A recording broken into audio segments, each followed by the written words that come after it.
हर हर महादेव। देवों का देव महादेव जी के चरण में प्रणाम करती हूँ, मेरा प्रणाम स्वीकार हो। माता गौरा पार्वती के चरण में प्रणाम करती हूँ, मेरा प्रणाम स्वीकार हो। गणपति ललनवा के चरण में प्रणाम करती हूँ, मेरा प्रणाम स्वीकार हो।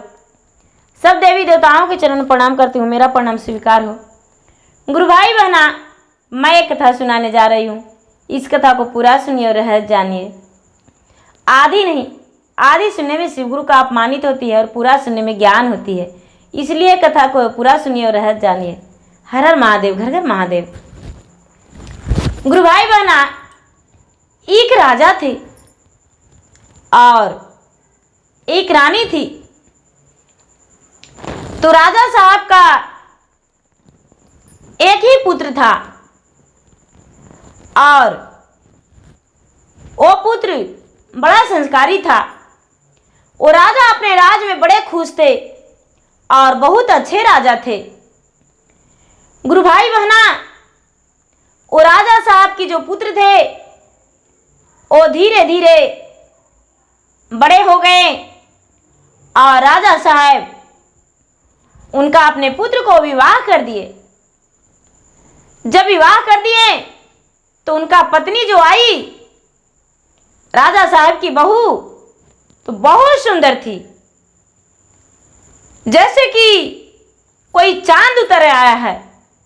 उसका सूरत जो था चांद की तरह था, बहुत उसका सुंदर रूप था और उसका जो विचार था वो भी बहुत अच्छा था।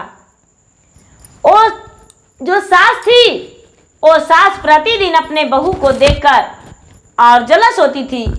बहू को यही सोच था कि मेरे सास जो है वो मेरे माता के बराबर हैं और अपनी माता की तरह अपने सास को मानती थी। लेकिन गुरु भाई बहना, जो सास थी, सास फूटी कौड़ी भी नहीं देखना अपने बहू को पसंद करती थी।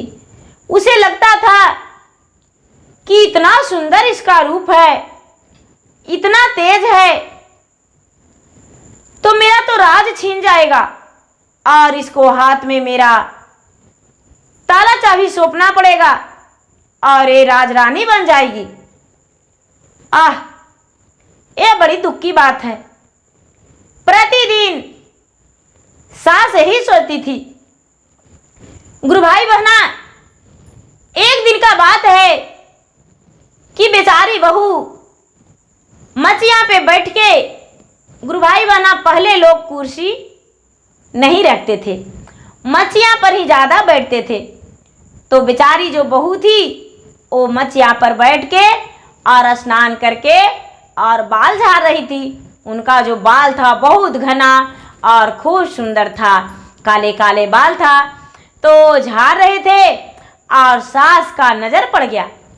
जब सास का नज़र पड़ गया तो सास का सोचती है मन ही मन कि अरे, ये तो महारानी की तरह पंचिया पर बैठी है और बाल झाड़ रही है, इसके सामने तो मेरा कोई वैल्यू ही नहीं है। जाके पलंग पे चुपचाप सास सो गई। सास सो गई और कुछ नहीं किसी से बातें की। गुरु भाई बहना, जब उसका बेटा आया तो अपने माता से पूछा, माता क्या हुआ जो तू सोई हो? बोले, बेटा मैं क्या कहूं, मेरा शरीर का हड्डियां टूट रहा है, मेरा आज जीवन नहीं बचेगा, लगता है आज मेरा प्राण चला जाएगा। बेटा बोला, माता जी मैं वैद्य जी को बुलाकर लाता हूं। गुरु भाई बहना, बेटा ने वैद्य जी को बुला के लाया, लेकिन मां ने पहला ही वैद्य जी को कह रखी थी। वैद्य जी आए, पूरा नस नारी टोके देखे और वैद्य जी बोले, क्या कहूं पुत्र, कहने में तो शर्म लगता है, आपका माता का प्राण लगता है अब नहीं बचेगा, इनका प्राण अब जाने ही वाला है, निकलने ही वाला है। बेटा बोला, हे वैद्य जी मैं अपने माता के प्राण बचाने के लिए कुछ भी कर सकता हूं। आप जो कहें वो हम इनके लिए यहाँ पर हाजिर करके रखेंगे। वैद्य जी बोले, नहीं पुत्र, तुम नहीं कर पाओगे, तुमसे ऐसा नहीं हो सकता है। राजकुमार बोला, हे वैद्य जी, यदि मेरा प्राण भी देना पड़े तो अपने माँ के लिए अपना प्राण हम दे सकते हैं, लेकिन माँ को अवश्य बचाएंगे। गुरु भाई बहना, वैद्य जी बोले, हे पुत्र, इसका तुम्हारा प्राण का जरूरत नहीं। तुम्हारा पत्नी है, उनका कलेजा जो है कोमल है, वो कलेजा भूंज के ये खाएंगे तभी इनका जीवन बच सकता है, और नहीं तो इनका जीवन नहीं बचेगा। राजा जो राजकुमार थे थोड़ा पैसा भी संकोच नहीं किए और बोले कि कोई बात नहीं, एक पत्नी क्या 7 पत्नी का कलेजा भी मां का जीवन बचाने के लिए हम दे सकते हैं, तो क्यों नहीं इस पत्नी को दे दें। और वैद्य जी को बोले कि वैद्य जी, आज मेरे माँ को बचा लीजिए, कल हम माँ के लिए हम अपना पत्नी को कलेजा अपने ही हाथों से निकाल कर ला कर दे देंगे। गुरु भाई बहना, जब ऐसा बात माँ सुनी तो माँ तुरंत ही उठ के बैठ गई और बोली कि बेटा, दिन में भी वैद्य जी आए थे, दवा दिए थे, थोड़ा आराम मिल रहा है बेटा, अब तो मुझे बहुत जोरों से भूख भी लगा है, थोड़ा भोजन ला कर दे दो। राजकुमार अपने पत्नी से जाकर बोला, अरे प्यारी, मेरा माँ का तबीयत खराब है, तुम्हें दिखाई नहीं देता है, जाकर माँ का भोजन दो, माँ बहुत भूखी है। ये सब बातों से बेचारी बहू अनजान थी, उसे कुछ भी पता नहीं था कि क्या मेरे लिए मेरा सास और मेरे पति मन ही मन में बना रखे हैं। बेचारी ले जाकर भोजन दी, अपने सास को भोजन कराई, उसके बाद उनका पांव भी दबाई, रात में सो गई। सवेरा हुआ तो उसका पति उससे कहते हैं कि तुम्हें कुछ पता भी है या नहीं। बोले बेचारी जो राजकुमारी बहू थी, वो कहती है कि पतिदेव जी, क्या बात है जो मुझे पता रहेगा, आप बताइए। कहते हैं कि आपको नहीं पता, आपका मैके में आपका भाई का तो विवाह है, और वो भी ज्यादा दिन नहीं, कल ही विवाह है, आज ही आपको मैके जाना होगा। बेचारी राजकुमारी कहती है, ये तो मुझे पता ही नहीं था कि मेरे भाई का विवाह है, ऐसे कैसे हो सकता है। मेरे पिताजी मेरे पास नहीं आए और आपको ही बुलावा और न्योता देकर चले गए, और मुझे तो झूठे भी नहीं बोले कि हाँ भाई का विवाह है, हम नहीं मैके जाएंगे। राजकुमार कहते हैं उसका पति, अरे तो मैं तो अपने कचहरी से ही घुमा दिए तुम्हारे पिता को, तुम्हारे पिता आने ही वाले थे, लेकिन हम उन्हें बोले कि उन्हें हम खुद को पहुंचाएंगे अपने साथ। गुरु भाई बहना, मैके के नाम सुन के कोई भी लालायित हो जाती है, क्योंकि कोई भी हो, जो भी हो,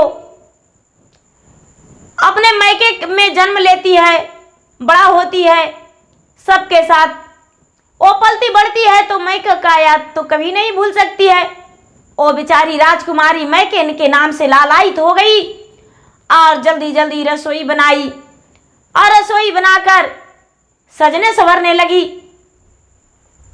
जब सजने संवरने लगी तो राजा का आंख से आंसू गिरने लगा कि हाँ, मेरा पत्नी कितना सुंदर है। हम जय भई प्रभु अपन नाइया रावाजी, अपन नाइया रावाजी, तोर कैसे नाए नाज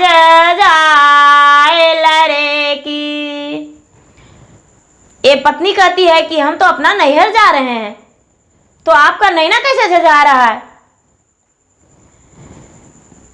बरसों से रहली धानी दोनों एक संगवाजी, दोनों एक संगवाजी, असगर कैसे रात बीताए वरे की। गुरु भाई बहना, इसका पति बोले कि बरसों से साथ में रह रहे हैं, अकेले रहना पड़ेगा, इसीलिए मेरे आंखों से आंसू आ रहा। गुरु भाई बहना, जब गहना पहनने लगी तो फिर पति का आंख से आंसू गिरा। तो फिर पत्नी बोली, हम हूँ जे पेने प्रभु बत्तीस आभरण माजी, बत्तीस आभरण माजी, मोरो नैहर भैया के विवाहन रे की, तोहर कैसे नाए नाज जायल रे की। गुरु भाई बहना, पति कहते हैं कि ऐसा कोई बात नहीं है, मेरा आंखों में कुछ पड़ गया है।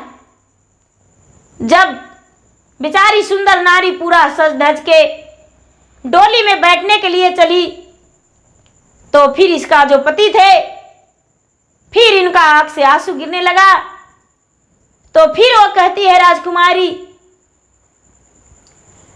हम हूँ जे जाइए प्रभु अपन नाई बाजी, अपन नाई बाजी, तोहर काहे नाए नाज जायल रे की, संगे संगे जइबई प्रभु संगे चाली आए वै जी, संगे चाली आए वै जी, दोनों मिले रहबै संग सातन रे की। इसका जवाब राजा नहीं दिए, क्योंकि राजा के तो मन में कपट था। वो तो जान रहे थे कि हम तो अपना पत्नी को मारने को लिए ले जा रहे हैं।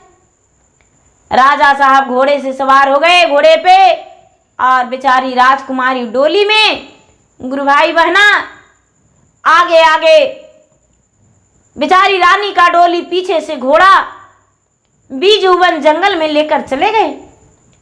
बीजूवन जंगल में लेकर चले गए और कहार को बोले कि भाई तुम लोग लौट जाओ, अब यहाँ से थोड़ी दूर मेरा ससुराल है और इसके पिताजी यहाँ से डोली लाएंगे और उसी डोली में चढ़ के मेरा पत्नी जाएगी। डोली कहार वाले घूर गए, राजकुमारी वहां उतर गई और कहने लगी कि स्वामीनाथ, मेरा मैका तो जंगल में नहीं पड़ता था, आप इस जगह पे मुझे क्यों?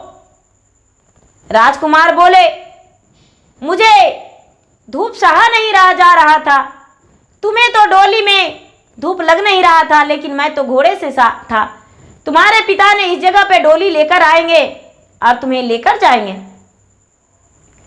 गुरु भाई बहना, पत्नी बैठ गई वहीं पे और उसका पति भी बैठ गए। पति ने क्या किया कि अपने पांव पे, जांग पे अपने पत्नी को, सिर को धर के और सहराने लगे। पत्नी बेचारी गर्भवती थी, आलस आया, गहरा नींद पड़ गया और पति निकाले सोने मुट्ठी छुड़ी और रानी को कलेजा निकाल लिए। कमर से निकल लई राजा सोने मोटी चूड़ी आजी, सोने मोटी चूड़ी आजी, तिरिया के कलेजवा फाड़ी दी हलरे की। झट छटर पटर कर रामा घर बाती रानी आजी, घर बाती रानी आजी, पेटवा शेर निकले नंद लाल रे की। जब उसका कलेजा फाड़ दिए, पेट फाड़ दिए गुरु भाई बहना, तो रानी गर्भवती थी बेचारी, उसका पेट में सुंदर पुत्र था, वो निकल गया और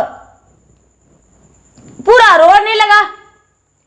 राजा थे, अब ये तो बच्चे के प्यार में भावुक हो गए और पत्नी का कलेजा एक गमछी चादर में बांध लिए और अपने पत्नी का जितना गहना था सारा गहना, पत्नी तो मर गई, जितना पत्नी का गहना था गहना उतार लिए और उतार के और एक चादर में बांध लिए एक तरफ, और बच्चे का गोद में ले लिए और मिट्टी खोद के और जमीन में झाँक दिए अपना पत्नी को, और वहां से ससुराल को चल दिए। ससुराल चल दिए। ससुराल जाके अपने सास को कहते हैं,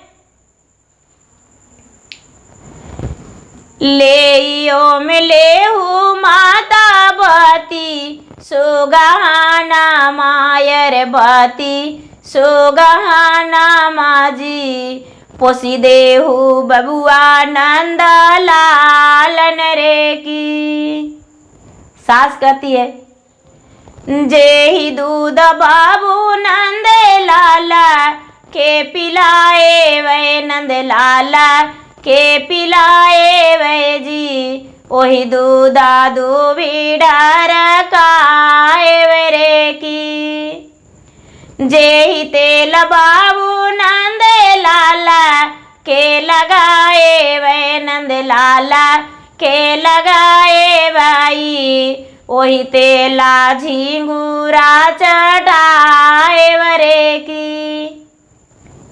सरहज को भी बोला, सरहज भी नहीं रखा। अब ये जो राजकुमार था वहां से लौट आया और लौटकर और रास्ते में चलने लगा। रास्ते में चलने लगा तो हाय हाय दाए वारे बीदी है बिदंता वे, अरे बीदी है बिदंता वे जी, कोई नाही पोसे नंदे लालन रे की। हम तो जनैती दानी तो कोखलड़ी का वायर तोरे कोखलड़ी का वाजी, मिर्गा मारिए मत के दे तिरे की। राजा कहते हैं कि हाय हाय, यदि हम जानते कि तुम्हारा कोख में पुत्र पल रहा है तो हम मिर्ग के मार के और अपने माता को दे देते और तुम्हारा जान नहीं लेते। गुरु भाई बहना, लोग कहते हैं कि आगे का उमतानी और पीछे का पछतानी। पत्नी को मारते तो थोड़ा सा दर्द नहीं लगा, लेकिन बच्चे को प्यार में भावुक है। बच्चे से प्यार था लेकिन पत्नी से नहीं। गुरु भाई बहना अपने माता के पास गए, अपना माता के पास। सबसे पहले माता को अपना पत्नी का कलेजा दे दिए। माता ने कलेजा लेकर बड़ा खुश हो गई, लेकिन कहता है कि हे माता, मेरा पत्नी का गहना ले लो और मेरा बच्चे का पोष दो। माता कहती है, जे ही दूध बाबू नंदे लाला के पिलाए वे नंद लाला के पिलाए वे जी, वही दूधा दूभी डार काए वरे की। जे ही तेल बाबू नंदे लाला के लगाए वा नंद लाला के लगाए बाजी, वही तेला झिंगुरा चटाए वरे की। गुरु भाई बहना, उसकी मां भी नहीं पोसी। ए राजकुमार बिल्कुल उदास हो गया। गांव टोला पड़ोसन सबको घिघाए विनती किए, लेकिन इनका बच्चा को कोई पोसने वाला नहीं था। गुरु भाई बहना और बिजुवन जंगल के ओर राजकुमार जब चलने लगे तो एक गुल्लर का पेड़ था। गुल्लर के पेड़ था तो ये बोलते जा रहे थे राजकुमार, हाय हाय दाए वारे बीदी है बिदंता वे, अरे बीदी है बिदंत बेजी, कोई नाही पोसे नंदे लालन रे की।